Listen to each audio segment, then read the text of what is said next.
Thanks very much. Morning, everyone.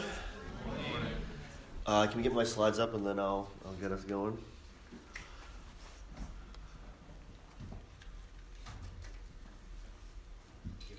Just hit Alt-Tab. I think it's already up there.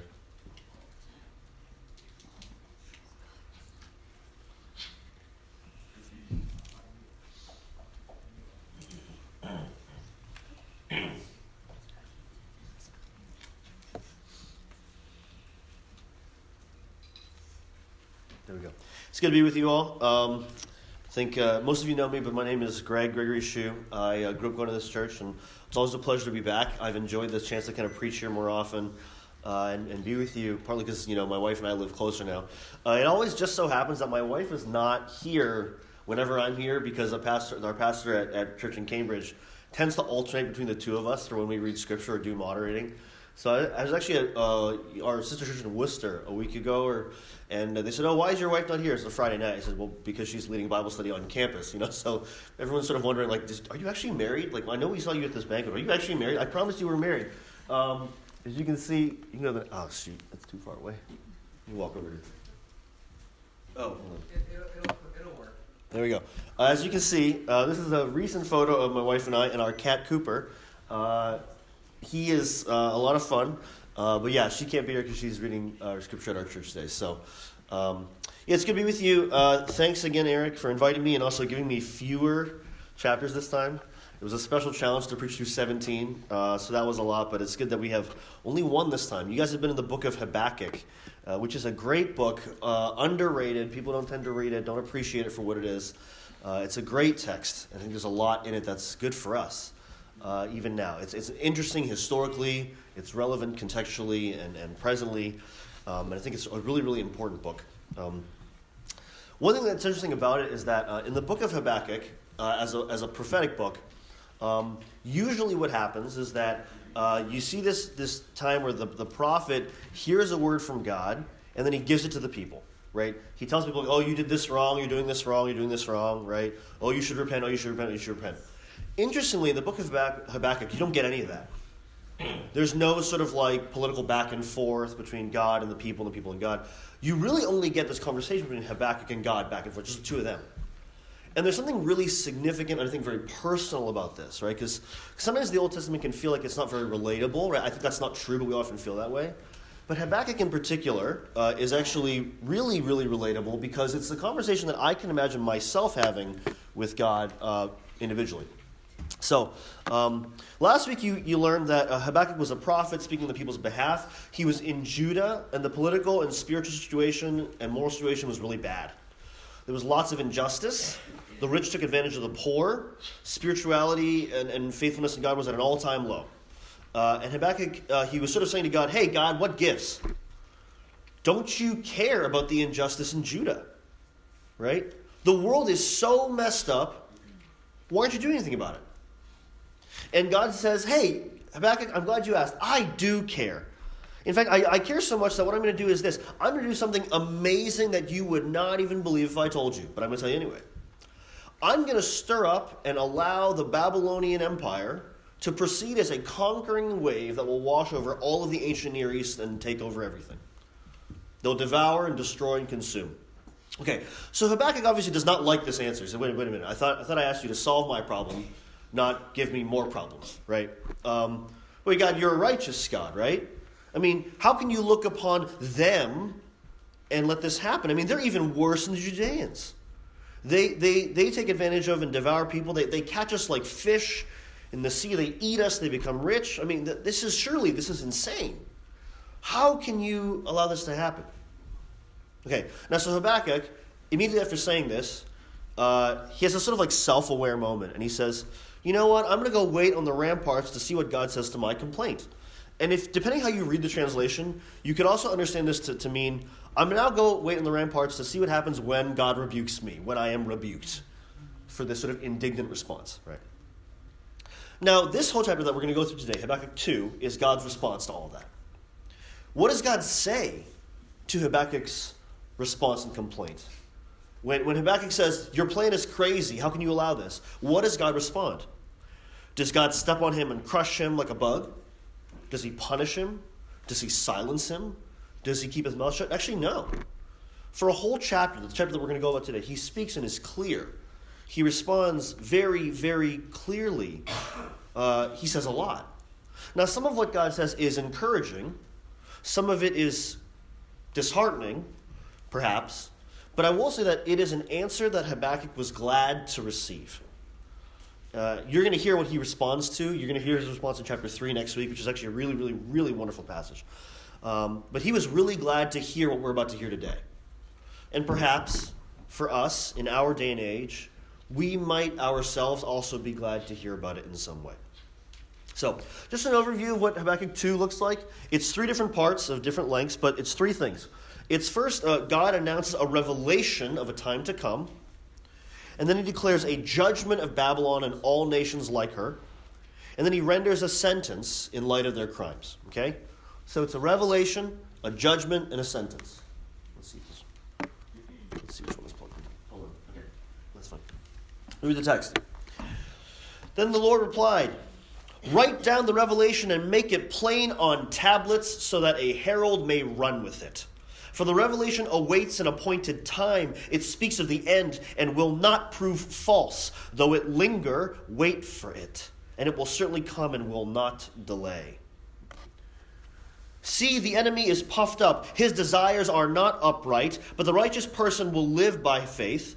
Indeed, wine or wealth, depending on how you read it, betrays him. He is arrogant and he's never at rest. And because he is as greedy as the grave and like death is never satisfied, he gathers to himself all the nations and takes captive all the peoples. Will not all of them taunt him with ridicule and scorn, saying, 'Woe to him who piles up stolen goods and makes himself wealthy by extortion.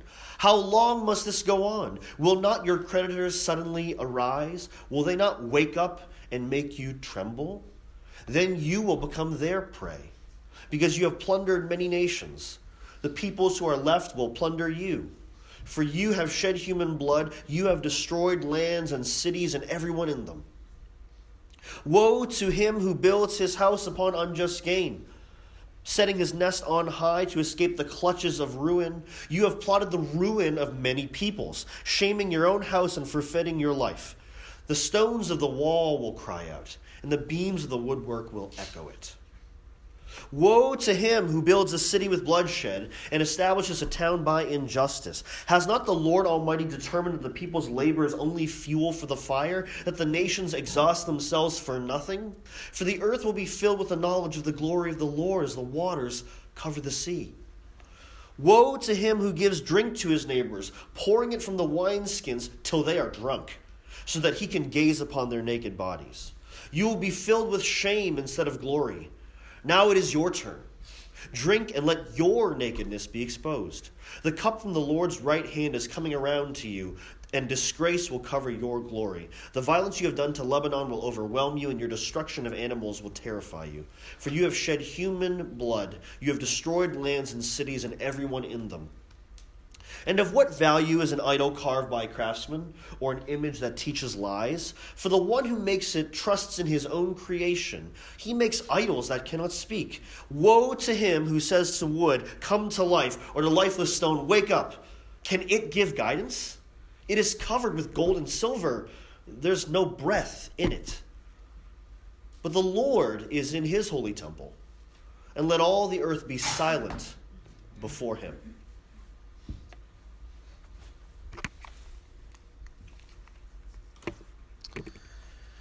In this chapter, we learn clearly that God does not stay silent. He does not stay silent in the face of injustice. When things are wrong, when things are broken, he speaks up. And he wants everyone to hear and know what he has to say.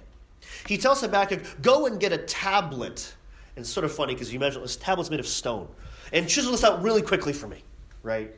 Sort of metaphorical. But when he says tablet, make a tablet, chisel it out, so that a herald can run with these, so that everyone can know.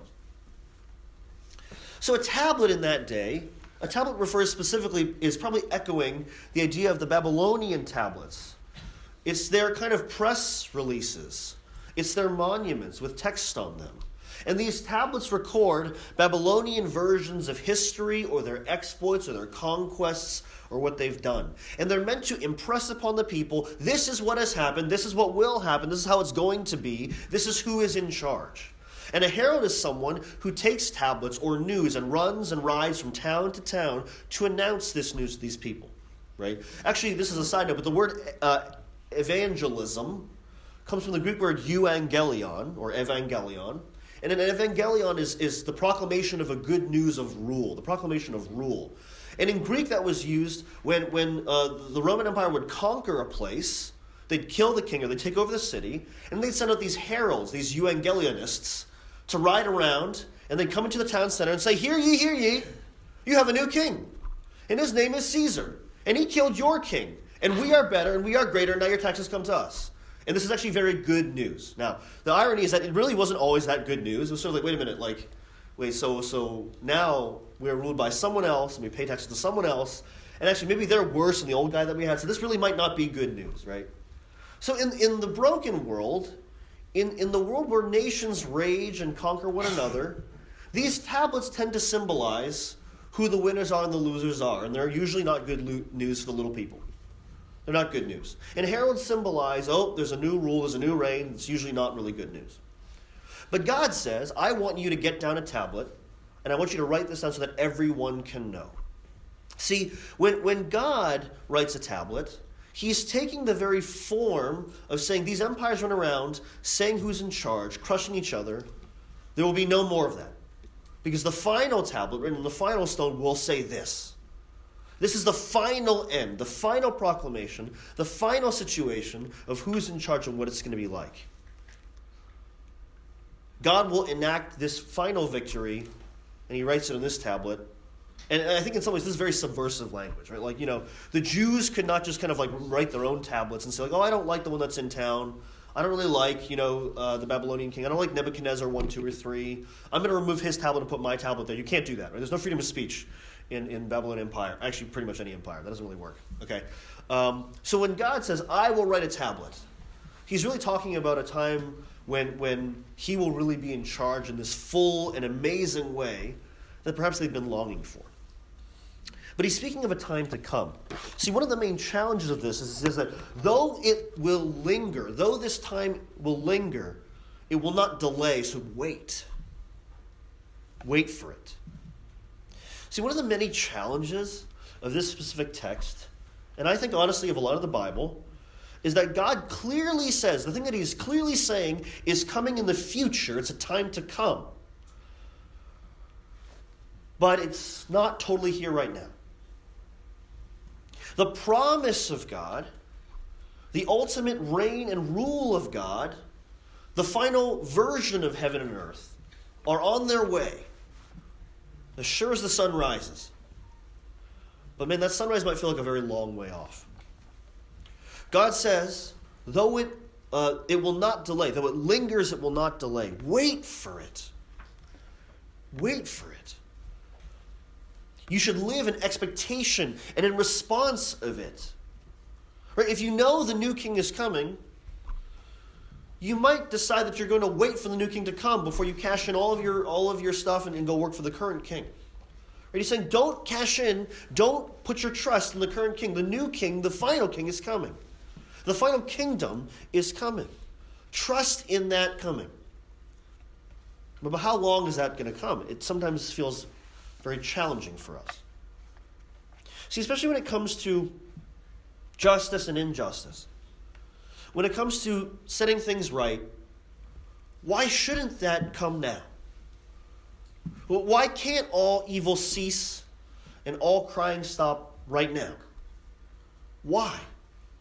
And in the face of suffering, whether personal or cosmic or political, a lot of us ask that question. We say, why? Why is this happening? Or why can't it be stopped now? And I'll say this. This particular book, it does not discuss the why. It does not discuss the why of why it can't come now. It doesn't technically discuss the why of why this happened, although I guess if you read all of the Old Testament, one way to read it is actually, Israel and all of humankind broke the covenant with God, and this is the This is the wrath that happens. Actually, we enact it upon ourselves. Like when you all choose sin, you all eat sin. So that's kind of why this is happening. That's the why of why it happens, right? It's not a very satisfying answer in the moment to some of us, right? But God really does say, well, this happens because you all eat sin, and when you all cook sin, this is what we eat for dinner. It doesn't taste very good, right? It does not talk about why he won't solve it now. I will admit that, right? But he does talk about the what. The what will come. He doesn't exactly say when. When is a long way off, but he does say the what. What will it look like when the final kingdom comes? And if you read the rest of this chapter, we're going to go through it, right? When he calls us to live in light of that coming future, I think if we take this what seriously enough, perhaps it is a compelling vision.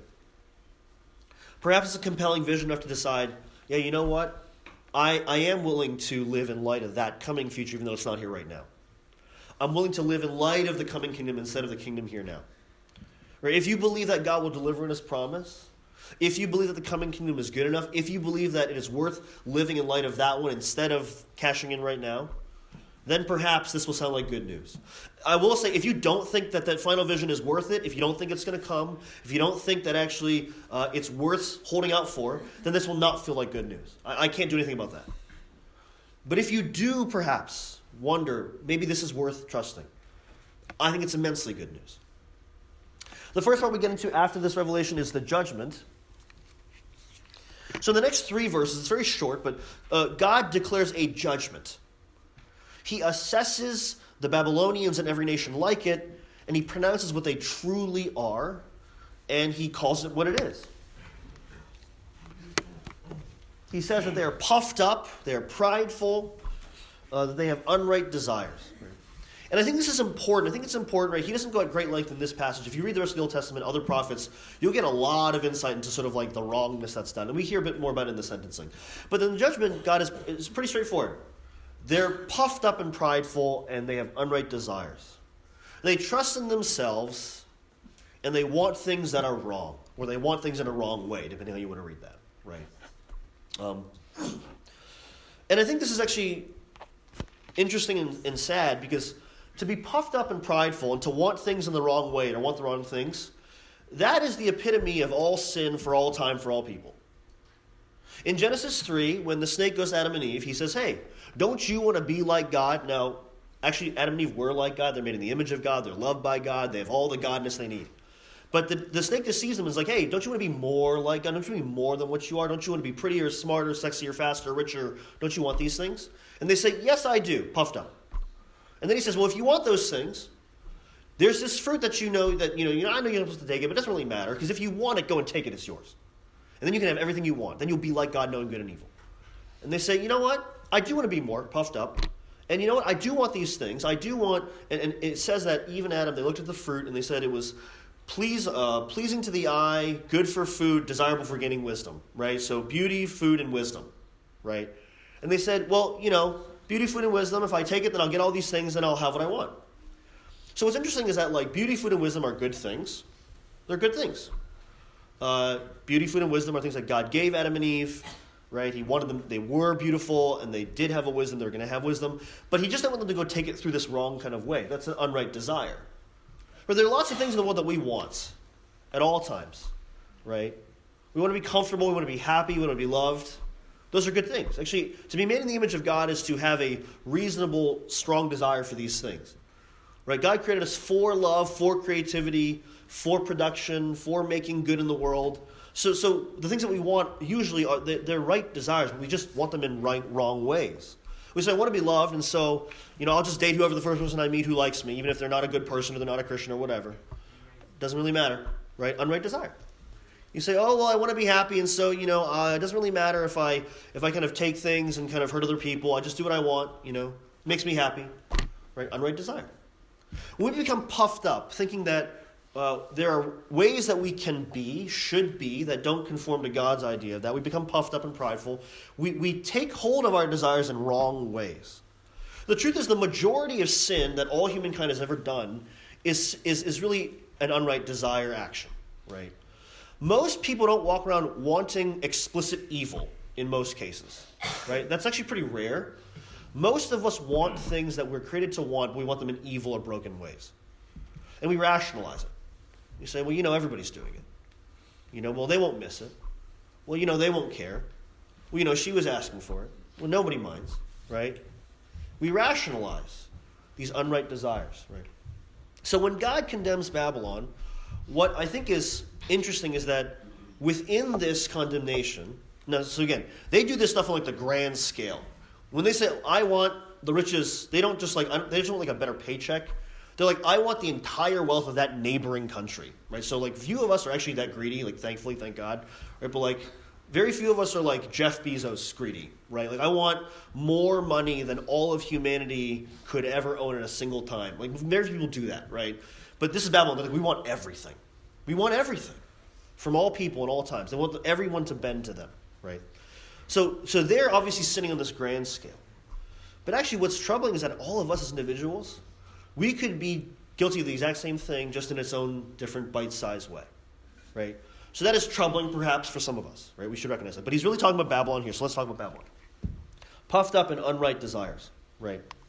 And he does say, in this one little, very, very small verse, 2 verse 4, he said, this is how they live evil, they do these things, but the righteous, however, it's like this dash, there's like this side note almost, like this aside comment, right? But the righteous, however, the righteous will live by faith. And what does that mean? The righteous will live by faith. In the context of the text, what it's saying is, the unrighteous people live according to puffed up self and unright desires, but the righteous instead, they will live by faith, and I think technically it means they will live by faith in the revelation of what's to come, right? So when God says, I'm going to say all the rest here, the people who are righteous, they live by faith that what I say is true, and it is coming, and it's worth living in light of, right? Now, I don't want to go for a huge detour here, but this one little verse is actually really, really huge in the rest of all of Christianity. So Paul, for any number of reasons, found this verse extremely compelling and wrote about it 3 times in the New Testament, right? So he quotes a lot of different scripture, but he quotes it in Romans 1:17, Galatians 3:11, and Hebrews 10:38, if you think that Paul's the author of Hebrews 10:38, but it doesn't matter. 3 times, okay? 3 times he quotes it, and every time it's really, really important to him. He's saying that that there's a way to live, there's a way to be known and loved by God, there's a way to love God that's not about your own perfection, but is about God's grace to you, right? The whole foundation of our faith as Christians, he found a way to connect it to the Old Testament experience that he had as a Jew, right? We could talk, you could preach 17 sermons on this one particular verse, and Martin Luther, eventually later, found this verse also super compelling when he was in having this nervous breakdown during a lightning storm, and he's like, oh my gosh, I've lived my whole life trying to be a Christian, I'm terrible at it, will I actually be saved? And he actually had this moment where he actually saw this verse, the righteous live by faith. And he said, oh my goodness, they live by faith, not by works, not by perfection, not by praying perfectly. Wow, this is so amazing. Right? So it's really, really important to our faith. But in the context of the verse, in the context of this passage, God is saying there's unrighteous people who live according to puffed up views of self and unright desires. And then there are righteous people who live in accordance with the revelation that's to come, right? Because what he's saying is the revelation that we're going to go through is actually all good news. And it's worth holding out for. And it's worth trusting in. Now, you may not identify with it very closely personally, right? But what he's saying is, for the people who were hearing this at the time, I think it was immensely good news, right? And again, he makes this comment, their greed, it says their wine or their wealth betrays them. I think it probably makes more sense as wealth, but it doesn't really matter. The idea is that they're either they're greedy, kind of self-indulgence, or they're materialistic greed makes them want to rule everybody. The grammar is kind of strange. Their wealth betrays them, and compels them essentially to go capture all the nations. It's kind of a weird thing, right? So actually, it's interesting. God is kind of saying that Babylon is not intrinsically oh, I just want to destroy everybody, right? There's some kind of evil empire. If you ever watch Star Wars, right? Any of these movies, the evil empire makes no sense because it's just evil for the sake of being evil. Right? They're you know what? We like the dark side. It's sort of emo people writ large. Oh, we like the dark side. Darkness is so wonderful. It doesn't make any sense. You never know why they're actually evil, right? God is saying Babylon is not that different from all of y'all. They live according to their puffed up selves and their unright desires. And because they are so endlessly greedy, they are hungry like death in the grave. So they are compelled to conquer all people, which is implied this is complete folly, right? This is complete folly. No human kingdom, no single ruler is capable, is wise enough, is good enough, is strong enough to rule the whole world at once. It's not possible, right? Which is actually why every empire eventually fails, right? If you actually study history, every single empire there ever was eventually suffers from what's called imperial overreach. They go too far, too fast, they don't have enough of a core culture. There's a lot of different reasons. I think the mic died. And then they eventually collapse, right? Every single one. Right? They run out of resources, they run out of power, they run out of inability to kind of control their people, right? I'm not saying they should rule everybody. I'm just saying you can't rule everyone even if you want to, right? Everyone likes to joke, if you play Risk, or if you play Risk, you know that you should never try and take, Asia by land. It doesn't work that way. Napoleon did that thing. He lost. It's terrible. Every single empire that ever was there, ever existed, collapsed because it thought that it could rule the whole world. No one can rule the whole world. Only the King of Kings can rule the whole world. Only the true King of Kings is worthy and capable of ruling all people. Now, we know who that King of Kings is. He is Jesus, right? They don't totally know who they're talking about here, right? God is talking about the future to come. Habakkuk doesn't understand it right now, right? But we know that there's only one truly good ruler, and his name is Jesus, right? So if you believe in the kingdom to come, if you believe that that's worth doing, if you believe that that's the right way, then what you'll say is, I want to trust in the kingdom to come. I want to trust in this coming ruler. I'll trust him. Or, perhaps like Babylon, you'll say, no, I want to hitch my horse to the current empire in vogue, whoever's powerful now. I want to put my trust in them. I think this empire could really do it this time. They've got a better campaign manager and more financing. They'll do better this time. No. The truth is, as Christians, we should actually recognize this is not possible. It's not possible to rule everything. And to assume that we can is to fall into the same age-old trap that people like Babylon and every other empire ever did before. So again, you have to remember, who's this being written to? Jews who are about to be trampled by this coming empire. And so this would have sounded like good news. Oh, good. You think they're bad, you think they're wrong, they're selfish, and they're going to lose. That's really good news. So after he issues this judgment, right? So God issues a judgment, right? I think that's important also because imperialism as a mindset is very normal in the ancient world. Okay? Imperialism as a mindset is important and normative in the ancient world. People expect to be conquered, right? And what God is saying is actually, this is not the way we're meant to live. Humankind, I did not create humankind to be ruled by an ever-rotating succession of cruel and treacherous leaders. That is not how I created humankind. You may think this is normal. You may think it's permissible. You may think that, the best thing that we can do is simply for us to kind of be the ones on top. Thank you so much. Which actually Israel tends to want to do. They actually they often, they actually long for the good old days. They're like, when David was king, then everything was good. Actually, David's a terrible king. They want to be the emperors too. Actually, it's ironic, right? They're supposed to be a light to the nations. And actually, Israel, for most of its life, just tried to be like the other nations. Pretty sad, right? God is saying here, imperialism as a mindset, politically and spiritually, is completely and totally wrong.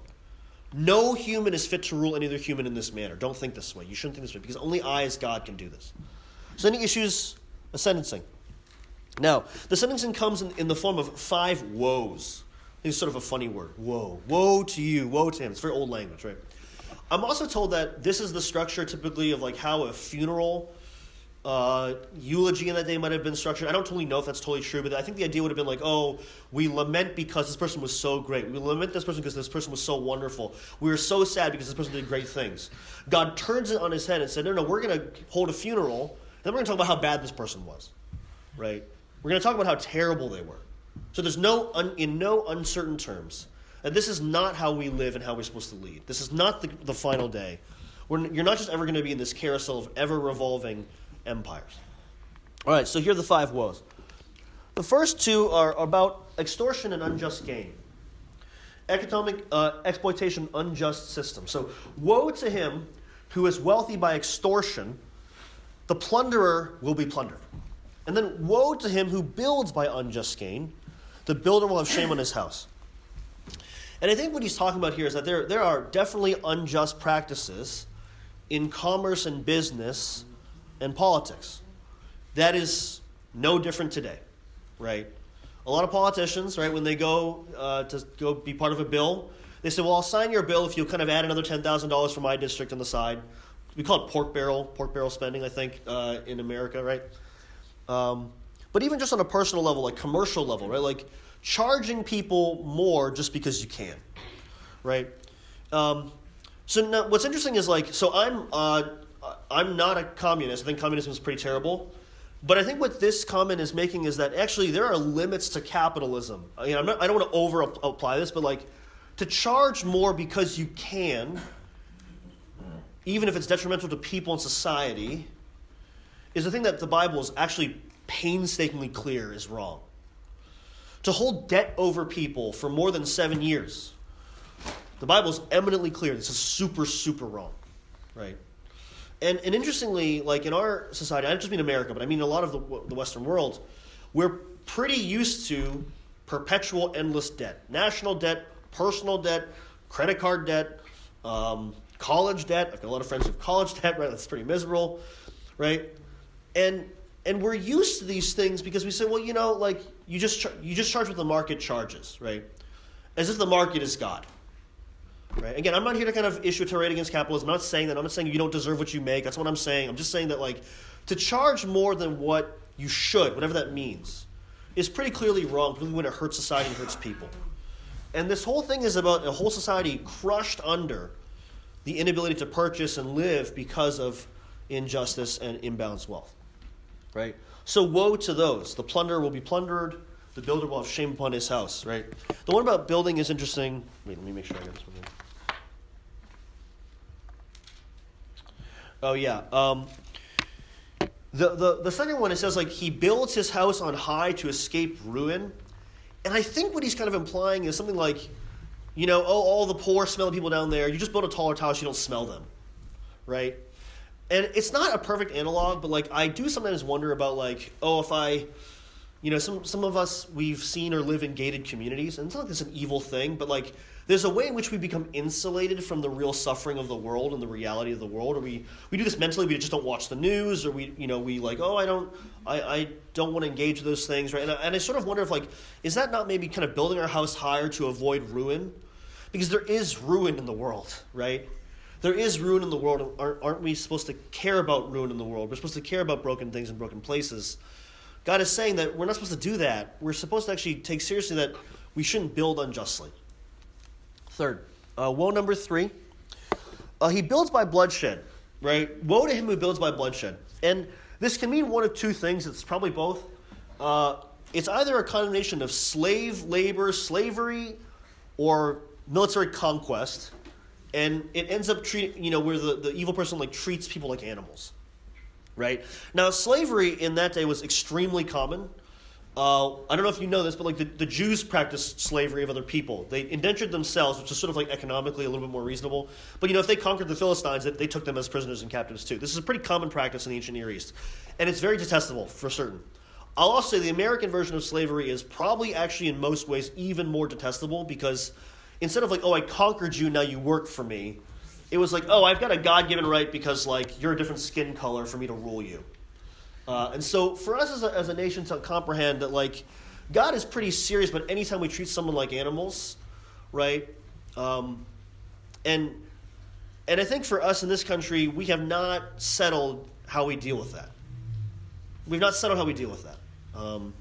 I can say a lot more about that. I can say a lot more about kind of what that means for us, but just simply to say that, like, God cares very seriously about all people, including people who we have power over, right? He's not actually saying that Babylon shouldn't employ people. He's actually saying you treat them like animals. You build your cities off of their blood, right? And that is difficult to get our heads around.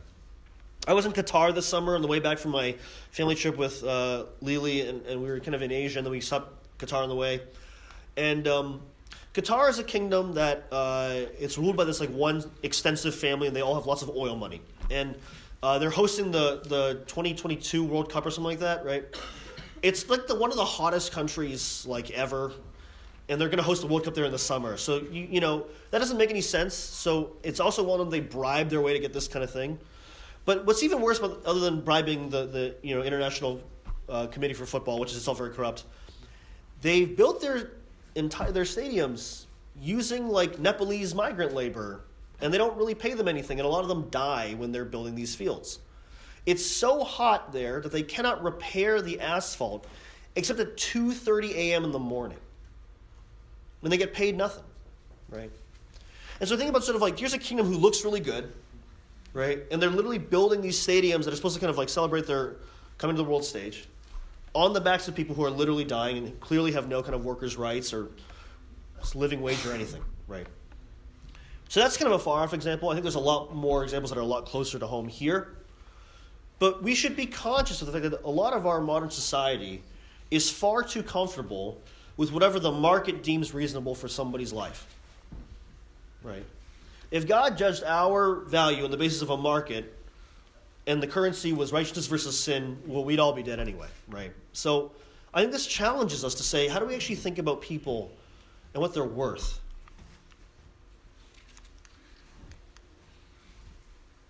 Finally, woe number 4. Sorry, not finally, second to last. Woe to him who gets his neighbor drunk and looks upon their nakedness. He will drink shame from the cup of God's wrath. So I think here God is decrying how wealth and power in particular tend to translate into debauchery and exploitation. So let me just point out really quickly. He's not simply talking about sort of like all drinking is evil, though I think you need to be careful because it's a substance, right?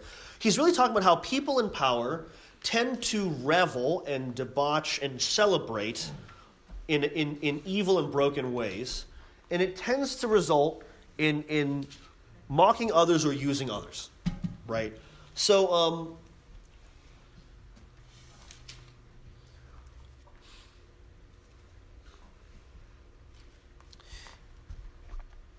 so working on a college campus, alcohol is everywhere. Substances are everywhere.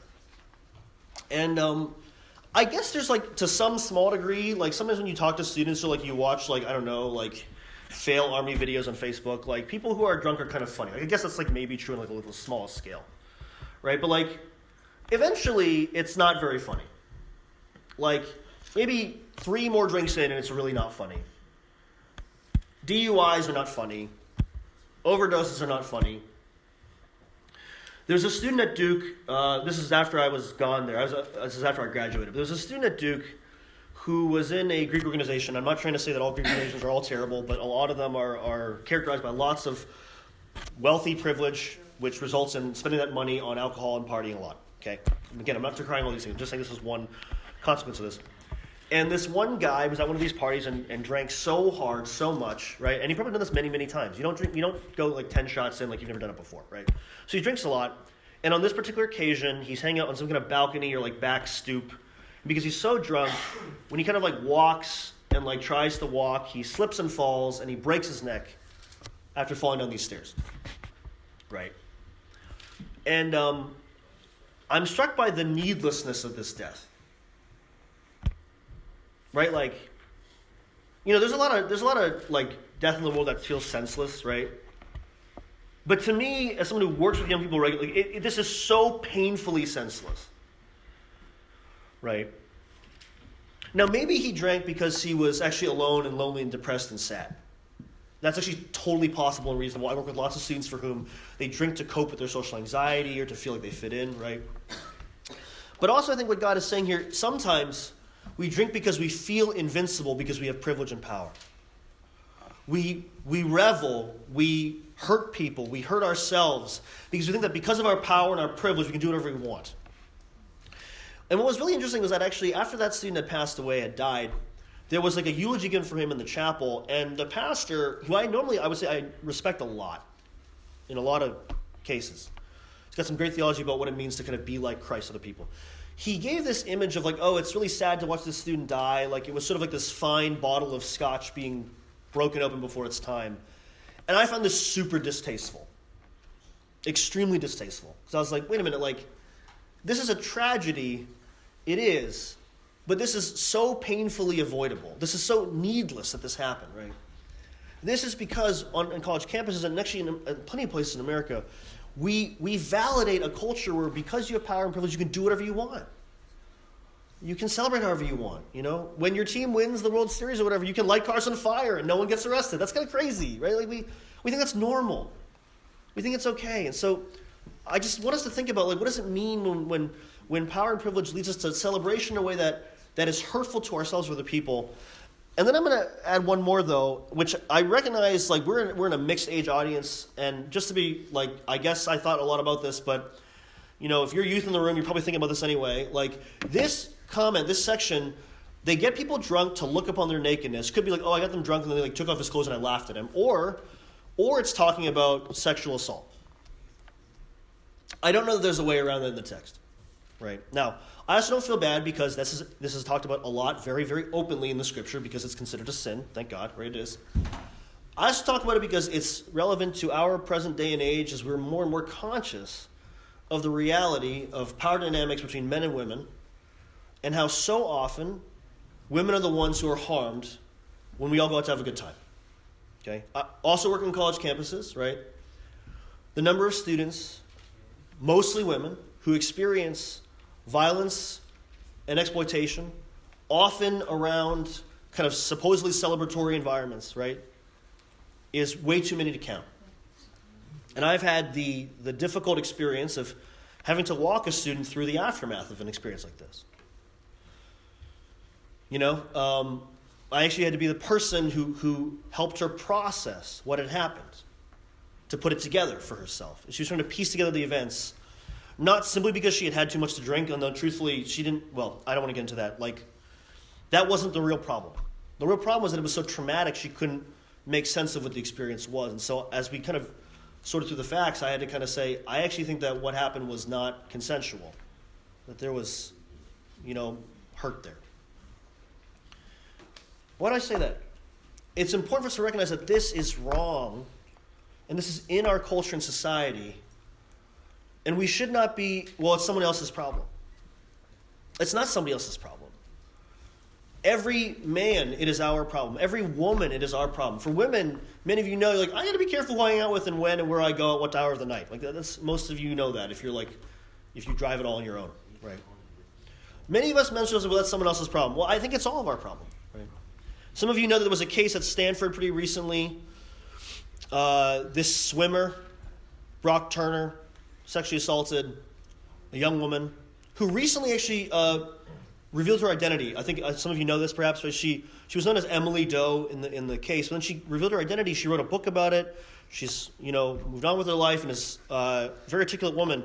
I don't know if any of you know this. She's Chinese American. Her name is Chanel Miller. Her father's white. Her mother's Chinese. She has a Chinese name. Zhang Xiaoxia. I'm probably pronouncing it wrong, but it's like small summer. She's Chinese. She grew up going to Chinese school.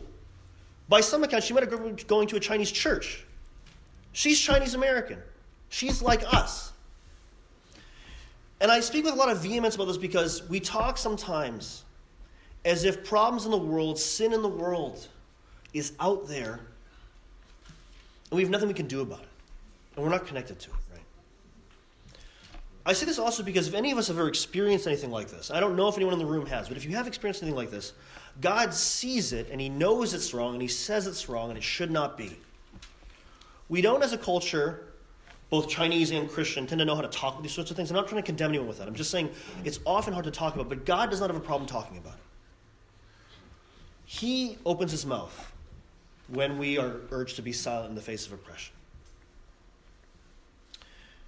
He says that those who gave shame to others will drink the shame from the cup of God's wrath. And finally, this last one here is about idolatry. It says, woe to him who looks at wood and stone, asks it to come to life. You will fall silent before the Lord because your idols are never speaking. Right. I think in some ways, we don't relate very much to idolatry. I think I might have said this last time. We don't relate a whole lot to kind of like the religious idolatry piece when it comes to the Old Testament.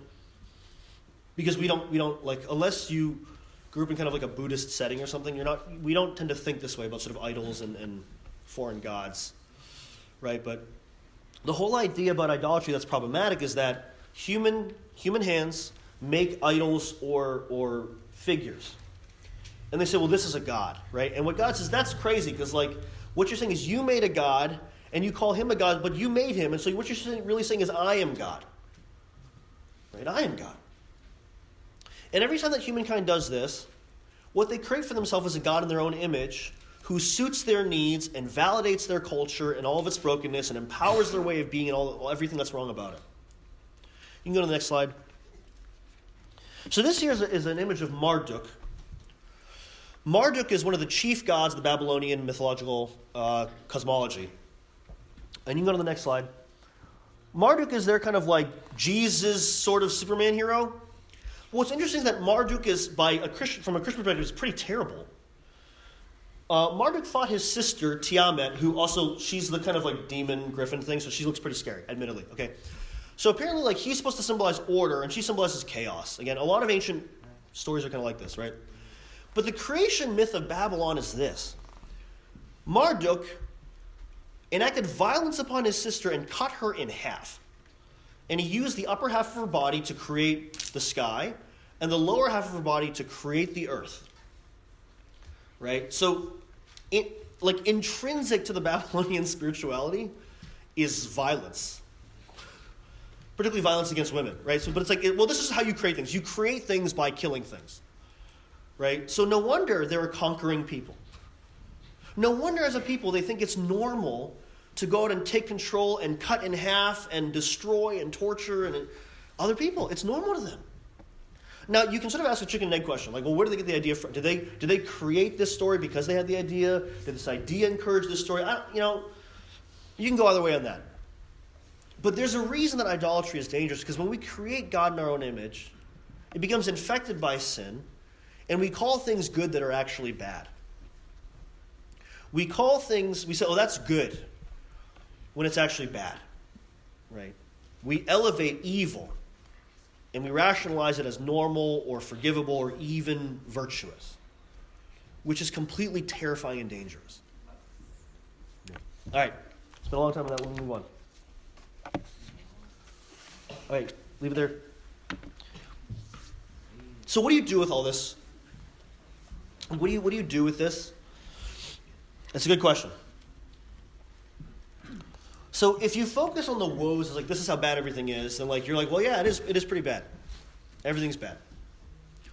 But if you go back and look at the woes and you realize that every single woe is punished accordingly, every wrong is ultimately judged and destroyed, then maybe what you end up thinking is, well, actually, I know it's really bad now, but if God says that exploitation will be plundered and conquest will be unconquered and kind of revelry will be they'll be made to drink of their own shame, and if idolatry, at the final day, every idol will fall silent, man, that might be good news. See, if what you read from this passage is it's all bad news, everything is bad, see, God talks about it being bad, right? But you miss that God is really, really serious about righting wrongs. Then we won't see why this is good news. I think this is actually strangely good news. Woe to him who piles stolen goods, the plunderer, you shall be plundered. Woe to him who builds his house on unjust gain, the prideful conqueror will be shamed. Woe to him who builds a city with bloodshed, the builder's building becomes fuel for fire. Woe to him who gets his neighbor drunk to look upon their nakedness, you will drink shame from the cup of God's wrath. Woe to him who looks at wood and stone and asks it to come to life, you will fall silent before the Lord because he is in his holy temple. Every wrong will be undone and countered. Every evil, as large as it is, will have an undoing. Not only removed, but it will be judged and punishment will be enacted upon it. And to these people, this would have sounded, I think, like really good news. So here's how it sounds like good news to us. So one, God takes evil seriously. God takes evil seriously, right? So I don't normally get so kind of worked up when I preach. Maybe you've heard me before. I don't normally get so angry like this, right? But I am angry, not just personally, but I'm angry because I know that God is angry about a lot of things in the world that are broken and wrong. They should not be this way.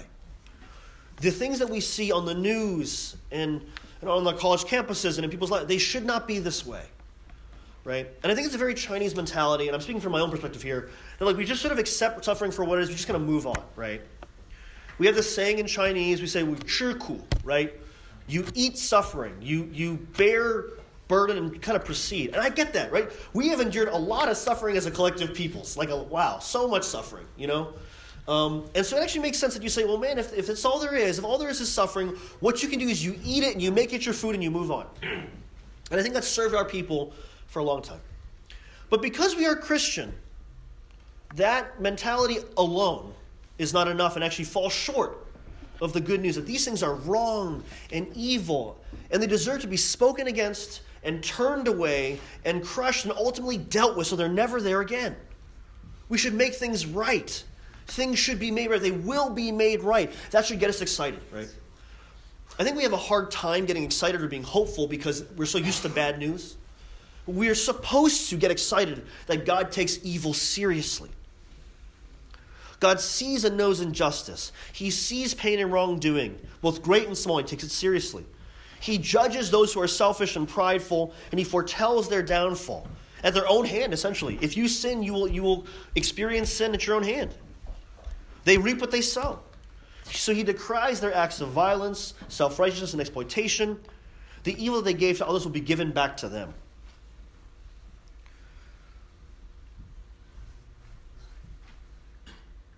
But God in his temple, he will sit there and judge and rule the nations, and everything else will fall silent on the final day, which is good news. God does see. God does hear. God does speak. God will enact justice. And at the risk of kind of being another detour, like, as a Christian, a lot of us don't know what to do all the time with the idea of hell. And before we get kind of all philosophical about it, there's actually good news about hell. Hell means that God takes evil seriously. Hell means that God has a place to put everything that should never have been. Hell means that every wrong that was ever done has a place to be locked up and burned away so that it can never rise again. Right? God takes it seriously, so seriously, that he's eternally committed to removing it from the final kingdom. He's so serious about dealing with evil and injustice. For many reasons, we don't necessarily feel this excited or energetic about it or committed to it, right? But God is serious about it. Perhaps we should be too in some way. So if you've ever experienced wrong on an individual level or systemic level, if you had a boss who garnished your wages, if you had a boss who was harsh to you, if you had a boss who was racist, if you've been discriminated against, if you've experienced injustice, if you've experienced poverty and war, the good news is all the wrong causes of those things will be dealt with on the final day by God, which is such good news. So the first thing we do, hit that next slide, we take heart. We say, all right, God, you deal with this. You will deal with this. You are dealing with it. It might not be now, it might not be tomorrow, but you will deal with it, so I trust you. Next. I will say we should do what we can. I don't want to talk a long time about this, but this is written to people who had no power, right? They lived as subjects about to be ruled by kind of an empire. We live in a democracy, okay? So if you're a citizen, you have a right to vote. I just want to put that out there, right? I had a student who in the last election, she said, well, I didn't know who to vote for, so I voted for Jesus. My write-in candidate was Jesus in the presidential election. Okay. So in the moment I kind of laughed, and I was actually pretty upset about this. Okay, I was upset for two reasons. One, Virginia was a swing state. Okay, important. But more importantly, two, Jesus would not have wanted you to write him in as a write-in candidate. He said, don't make me king. They kept wanting to make him king. And he's like, guys, that's not what I'm here for. They almost stoned him because they wanted him to be king so much. Right? He said, I don't want to be king. That's not how I work. You don't invoke me and kind of avoid it. You have to deal with it with where you are. Right? So we should do what we can. Whatever that means for you. You know, the thing you mentioned earlier, the angel tree giving thing, that's a small way. Do that. That would be great. There are people, now who knows if those parents are in prison justly or unjustly. Honestly, it could be a coin flip, depending who their judge was, right? But the reality of it is like, is it their children's fault? Probably not. I doubt that very much. What can we do as people to enact something good and just for people who are in a system that is a bit more complicated than maybe we have power to kind of deal with? Right? The last two things are this. So if you've been hurt by injustice, the invitation is to turn to Yahweh and his covenant promises, because he will bring about justice. It means you don't give in, you don't cut corners, you don't become your boss who's terrible, you don't give in to corruption, you don't give in to those sorts of things. You say, actually, I'm going to be righteous, I'm going to choose to do what's good even if it disadvantages me. The last thing here. Are you tempted? Some of us are tempted by the world. We're tempted by the chance to kind of climb the ladder, to get more. I don't know that we as Chinese people tend to be like this quite so much as like normal people, right? But like it's certainly a temptation. You say, oh, I have the chance to kind of take credit for maybe I didn't do something so good. Like I can rise in the ranks, right? We're tempted by the world. We're tempted by broken ways of thinking and impure ways of thinking. We shouldn't do that. Read this passage, heed the warnings, turn away, and then live by faith in God. Not by strength or pleasure or riches, but live by faith in the fact that God takes evil seriously. He sees what we do, which is bad news if you are committed to doing evil.